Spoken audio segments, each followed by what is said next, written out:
continuar agora com o vice-presidente da Sinduscon, falar sobre gestão de carbono na cadeia da construção civil. Francisco Vasconcelos, por favor, o palco é seu. Tentar não ser repetitivo, a Clarice acabou com todos os temas aí ligados a carbono, então vai ser, sobrou nada, brincando. Mas foi bom que ela, acho que o que foi falado aqui anteriormente vai facilitar meu trabalho aqui. Mas vamos lá, falar um pouquinho do Secarbo, vou falar um pouquinho, muito rapidamente, aí do Sinduscon, do Comasp, onde o Secarbo nasceu, e quais são os objetivos, né? Porque tudo parte do objetivo, o que você quer, e qual o caminho que você vai trilhar para atingir esses objetivos. Vamos lá. Sou eu que mudo, né? Desculpe. Boa. Bom, primeiro, falando um pouquinho do Comasp. O Comasp foi criado em 99, né? Quando falar em meio ambiente para a construção civil era palavrão. E a gente fazia reunião, tinha 2 pessoas falando sobre meio ambiente. E, na época, nem se falava sobre sustentabilidade, o conceito ainda, não sei se existia, mas com certeza aqui no Brasil não existia. E, de lá para cá, a gente foi desenvolvendo uma série de trabalhos e tudo mais. Hoje, as reuniões são bastante concorridas, graças a Deus, né? Eu falo isso porque eu estou desde o começo, então. E, desde o primeiro momento, o que a gente tentou mostrar para o setor é que sustentabilidade não era o meio ambiente, para falar, sendo sincero, no começo, não era um problema, era uma questão de competitividade, né? Mais cedo ou mais tarde isso ia impactar nos negócios e isso ia gerar dificuldades para quem não tivesse pensado a respeito ou ter uma estratégia a respeito, tá? Então, esse sempre foi o grande objetivo nosso e sempre foi tratado com uma questão de competitividade das empresas, tá? Portanto, se é competitividade de empresa, é estratégico. Esses são temas, todos os temas que a gente mais ou menos tem tratado ao longo desses anos, tá? Mudanças climáticas é um tema mais recente, obviamente, né? Mas todos esses temas nós temos uma série de trabalhos desenvolvidos, nós temos atuado fortemente junto aos órgãos públicos, nós temos participado das definições de políticas públicas, nós temos feito parcerias aí com várias entidades e fornecedores, empresas que estão na cadeia, que a gente entende que, se é estratégico, sozinho a gente não vai conseguir chegar a lugar nenhum, né?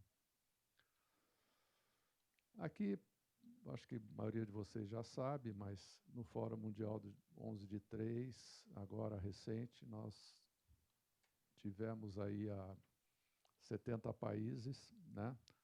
E houve um destaque muito grande na questão da redução de emissões das cidades e, obviamente, redução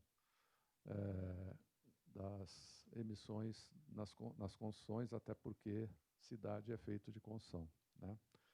E também o projeto novo do governo federal, que é o projeto Edinova, que teve uma reunião, se eu não estou enganado, 28 de fevereiro desse ano. É um projeto também que quer tratar da questão, mas de uma forma um pouco mais, vamos dizer assim, otimista, no sentido de colocar aí um foco no carbono zero, né, nas edificações carbono zero, emissões zero. Tá? Então, eu acho que o tema, cada vez mais, vai ser o tema super importante dentro da cadeia da construção, né? E, mais do que isso, dentro da estratégia das empresas, que é o que a gente falou lá no começo, né? O Secarbo, apesar de talvez algumas pessoas aqui conhecerem, outras estão conhecendo, o Secarbo parece que, de repente, surgiu o Secarbo. Não é bem assim, né? O Secarbo começou, a história do Secarbo começou em 2013, né? Onde nós lançamos em 2013 a metodologia de inventários, de cálculo de inventários de emissões da construção civil. E por que surgiu isso em 2013? Porque a gente foi procurado por um grupo de empresas que começaram a fazer os seus inventários, e na época elas contratavam consultorias para fazer esses inventários, e elas estavam extremamente preocupadas, porque cada consultoria calculava de um jeito. Então, elas falaram, olha, se a gente não alinhar isso aí, cada um vai apresentar um relatório, nenhum relatório vai conversar com o outro e vai ser um problema. Então, a gente reuniu essas empresas, reuniu os consultores que faziam esses inventários para essas empresas e alinhamos com elas uma metodologia que gerou esse guia metodológico. Então, criou um padrão de análise, um padrão de cálculo. Tá? Então, esse foi a marco zero e é óbvio fundamental para que pudesse vir o que veio para frente. Em 2019, a gente elaborou uma ferramenta online, incluindo o cálculo da energia incorporada, mas ainda era um Excel, né? Era um Excel melhorado, vamos chamar assim, que era interessante, mas tinha alguns problemas, né? Um deles era que qualquer um podia entrar lá e mudar algum critério, então não era uma coisa que trazia uma certa garantia que o cálculo estava correto. E em 2020, a gente conseguiu lançar o C-Carbon, né? Dezembro de 2020, praticamente 2021. E em 2021, o treinamento online. O C-Carbon ele foi viabilizado com uma parceria que foi feita com o GIZ, né, de recursos, para que a gente conseguisse, então, fazer a versão 00 da ferramenta. Avançamos com essa ferramenta e, a partir do ano passado, 2022, na verdade, não foi bem o ano passado, já mudou, nós conseguimos recursos, né? Saint-Gobain foi uma grande parceira nisso daí, né? Recursos e também através da aliança, que é uma parceria que foi feita com o Secov, com a Abrainc, nós conseguimos recursos para desenvolver mais, fazer uma versão 2, né? Desenvolver o C-Carbon, melhorar o C-Carbon, e culminou que em 2023 nós definimos uma estratégia um pouco mais abrangente, né, que era alinhar o C-Carbon com o que houvesse de melhor, vamos dizer assim, em termos da forma de apresentar e como fazer esse cálculo. Tá? Isso acabou sendo discutido com as empresas, algumas delas estão aqui, né? Como é que seria essa melhor forma. Dentro desse projeto da Aliança, várias empresas começaram a usar e começaram a fazer suas críticas, o que foi bastante importante, né? E também nós, no final de 2000, na verdade, foi contratado no final de 22, aconteceu basicamente em 23, no começo de 23, a KPMG também apoiou o C-Carbon e fez uma auditoria no sistema como um todo, propondo também melhorias. Tá? As melhorias principalmente para dar o máximo de garantia e credibilidade ao que estava sendo calculado e também alinhando com as exigências dos relatórios, padrões internacionais e tudo mais. Tá? 2023, então, nós começamos a trabalhar todas essas melhorias para lançamento da versão 3 do C-Carbon, e 2024 a gente vai estar agora no primeiro semestre, na verdade, final desse mês, início do mês que vem, a gente vai estar com a versão 3 pronta, testada e sendo disponibilizada ao mercado. Tá? Qual a grande vantagem, né, se eu posso colocar dessa forma, porque o conceito não é ter vantagem, o conceito é ter uma estrutura que dê a garantia que está sendo feito, as coisas estão sendo calculadas e feitas da forma correta, né? Mas uma das principais questões que foram colocadas, e dentro da parceria que a gente fez com o GIZ, era que o C-Carbon fosse gratuito, ou seja, qualquer empresa pudesse acessar, usar de forma absolutamente gratuita. Não precisaria ser associada do Sinduscom, não precisaria ser grande, não precisaria ser pequena, tanto faz. Se fosse um estudante, poderia acessar do mesmo jeito, se fosse um pessoal de projeto, poderia acessar, ou seja, fosse uma ferramenta totalmente aberta e que qualquer empresa, qualquer um pudesse acessar, usar, não pagar nada por isso, mas ter a certeza que as informações que ela teria imputado e o que só saísse como relatório, como resultado, tenha credibilidade, mais do credibilidade, esteja alinhado com o que há de mais moderno no mundo. Tá? Então, essa foi a grande exigência que o Sinduscom, no primeiro momento, fez, e a GIZ, na hora, embarcou, falou, é isso mesmo que a gente quer, né? E depois o governo federal também, através do Ministério das Cidades, que anteriormente era a Secretaria, agora é Ministério novamente, também apoiou imediatamente. Tá? O que seria importante colocar? Acho que a Clarice já falou, né? Se você não mede, você não gerencia, né? E o grande problema, no nosso entendimento, não é você ter uma ferramenta para medir, é você gerenciar. Esse é o problema, né? A ferramenta é um instrumento só, né?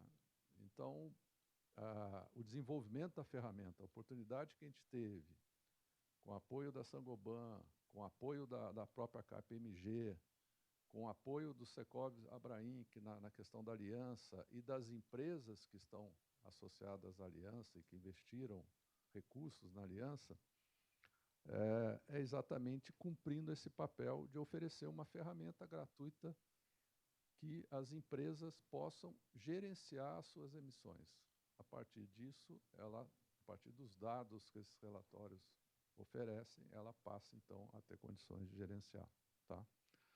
A ferramenta mede, na verdade, duas coisas que são totalmente interligadas, já foi dito aqui de uma forma bem clara, né? Que é emissões de gases de efeito estufa e o consumo energético ou de energia embutida, ou chamada energia embutida, quer dizer, quanta energia se consome para se produzir um determinado produto. Tá? Outra coisa importante, né?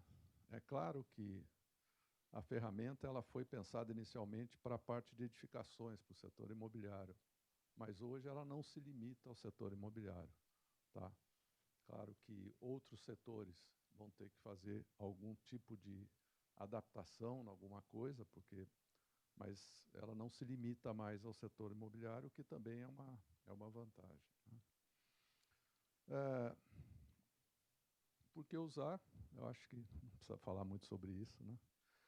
E aqui a frase que a Clarice colocou no início. Mas é importante entender que o Secarbo ele tem uma limitação, né? Onde é que ele atua? Também já foi dito aqui, né? Do escopo de análise de ciclo de vida, ele está atuando nesses dois primeiros itens aqui.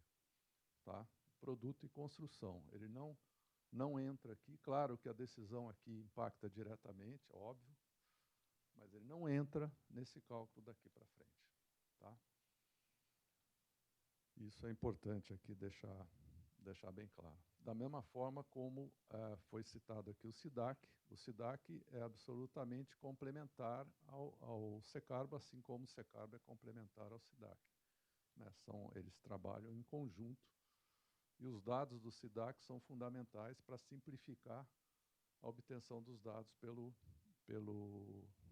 Secarbo. E o Secarbo também é importante para o SIDAC, porque ele tem uma visão um pouco diferente do cálculo do SIDAC. Quer dizer, o SIDAC está pensando no escopo 3, né, principalmente, e o Secarbo ele mistura o 3, o 2 e o 1. Ele mistura não, ele calcula considerando os 3. Aqui já falei sobre isso, né? As diferenciais do Secarbo é gratuito, é fácil de usar, isso sempre foi uma preocupação tremenda, né? E a gente evoluiu muito com relação a isso.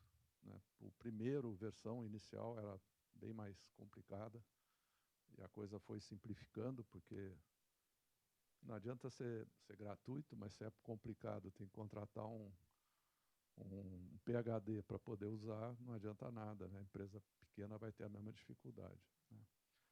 Aplicável a diferentes tipos de edificações, pode ser usada em empresas de todos os portes, pode ser usada por engenheiros, arquitetos, estudantes, como eu já falei, e os órgãos de governo têm olhado com bastante, não diria cuidado, mas estão bastante otimistas de poder implantar determinadas políticas e, ao mesmo tempo, ter uma ferramenta que pode dar suporte a essas políticas, né? É importante dizer também, eu citei aqui Comasp, citei Sinduscom, mas é importante dizer que o Secarb é uma ferramenta que tem muitos, e realmente muitos donos no sentido de que ajudaram a ferramenta a ficar de pé como ela está hoje. E grande parte desses donos são empresas que participaram, nos ajudaram, criticaram, isso desde o primeiro momento lá de 2013, né? Então, a todas elas a gente é muito grato e eu acho que é um legado que vai ficar para o setor como um todo, né? Os resultados. Então, agora na versão 3, né, você pode ter resultados com diferentes vieses, né? Você olhando por diferentes vieses. Então, os resultados absolutos, resultado por etapa de obra, resultado por categoria, subcategoria, resultado por escopo e resultado por fonte individualizada, né? Os relatórios, eles seguem o padrão GRI, o CDP, né? E a ideia é que também era uma coisa que as versões iniciais não tinham, porque as empresas, os seus relatórios de sustentabilidade são anuais, não é por obra, é por ano, né? Então, as versões iniciais, elas só mostravam por obra. Hoje, elas vão poder ser linkadas e também mostrar por ano, ou seja, para atender totalmente aí os relatórios de sustentabilidade das empresas, né? Os dados são confiáveis.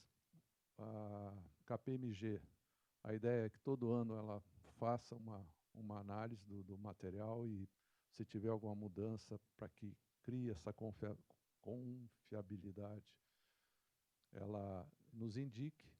Hoje, o sistema todo, antigamente estava dentro de um servidor, dentro do Sinduscom, hoje ele está numa plataforma externa, né, um database, um data center, com redundância, com garantia, ou seja, a gente tem total condição hoje de falar em confidencialidade, né? A empresa, os dados dela, só ela consegue acessar e mais ninguém. Uma coisa importantíssima que eu acabei esquecendo de falar, quando a gente pensou no Secarb, aí já na segunda etapa lá, quando a gente começou a pensar na ferramenta, uma das questões principais, naquele momento, já 2018, 2019, já se falava muito em impor restrições para a questão das emissões de carbono. E começava a se falar em legislação, em multa, em taxação, uma série de coisas desse tipo. E a gente falava, pô, mas impor a obrigatoriedade de diminuir as emissões, e falou, pô, mas a gente nem sabe quanto emite, né? Quanto mais, como é que a gente pode falar em política pública se a gente nem sabe quanto emite? Então, também, um dos grandes motores, uma das principais coisas que a gente vai obter ou está obtendo com o Secarbon é um banco de dados, obviamente, onde a empresa ou quem entrou lá e imputou seus dados não é identificado, mas um banco de dados geral, onde a gente vai ter dados médios do setor. Porque a partir desses dados, já que são dados auditados e tudo mais, nós vamos efetivamente poder agir nas políticas públicas e poder mostrar, olha, isso que você está falando não é bem verdade, os dados estão aqui para provar o contrário, né? Que é, na minha visão, é um dos grandes problemas do Brasil. Nós não temos dados para nada, né? E aí começa a aparecer coisas que a gente nem trabalhou nesse sentido, mas que são bem legais, né? A portaria do Ministério das Cidades, do ano passado, 15 de junho, já citando o Secarb como uma das ferramentas que são aceitas com relação aos cálculos, né? Isso aqui é o Ministério das Cidades. O IPTU verde lá de Salvador, mesma coisa, né? Também cita o Secarbon como ferramenta aceita para o cálculo. A Casa Azul da Caixa, idem, né? Já está citando também. E tudo isso são coisas que foram absolutamente... não partiu da gente esse trabalho de mostrar, de coisas, é um reconhecimento ao que está sendo feito, né? Aqui é o atual, tá fazendo as principais atualizações, né? Uma das coisas importantes que foram feitas é que também o Secarbo hoje, na nova atualização que vai sair, a parte corporativa pode ser incorporada, né? Por quê? Para atender os relatórios, então você não é só mais a obra, a parte corporativa pode ser inclusa. E aqui tem uma série de melhorias que estão sendo feitas, mas que já vão ser automaticamente incorporadas na versão 3, né? Que vai ser realmente a versão 3, eu acho que todas as limitações. Claro que essas coisas nunca param de evoluir. Quem mexe com TI sabe que você deu o primeiro passo, nunca mais você para de andar. Mas, com certeza, dentro do que a gente conhece hoje, né, e dentro do que as empresas precisam hoje, a versão 3 vai atender de uma forma bastante boa, né? Aqui são alguns números, né? São números recentes, tá? São números bastante bons, houve uma evolução muito grande o ano passado, né? Você tem vários estados do país acessando, construtoras acessando, alguns países também acessando, né? Porque eu ouvi falar lá fora, como não é muito normal, o que é muito normal, existem muitas ferramentas de cálculo, mas sempre ferramentas que olham a indústria como um todo, e não especificamente a indústria da construção.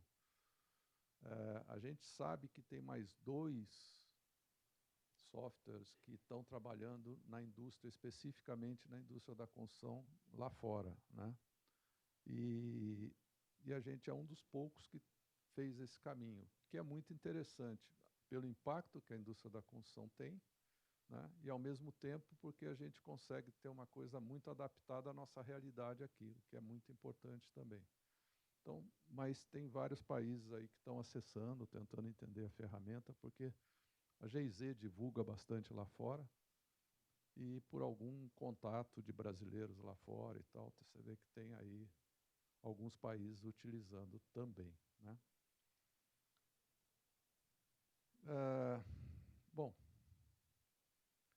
importante dizer também o seguinte, não adianta você ter uma ferramenta dessa, você querer entrar na ferramenta e já sair usando como se fosse a coisa mais simples do mundo. É simples, mas requer um treinamento, né?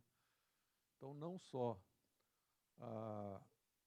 a ferramenta é gratuita, como também o treinamento é gratuito, tá? O Sinduscon disponibiliza treinamento gratuito para quem quiser usar. A Vanessa, que está aqui, é a responsável aí por tudo que acontece dentro do Sinduscon na área, conhece profundamente a ferramenta e, mais do que isso, ajuda diretamente as empresas para o uso e dúvidas que surgem e tudo mais. Agora, com a nova versão, ela vai trabalhar até tarde da noite. É isso. Em linhas gerais, é isso. Tá bom? Obrigado.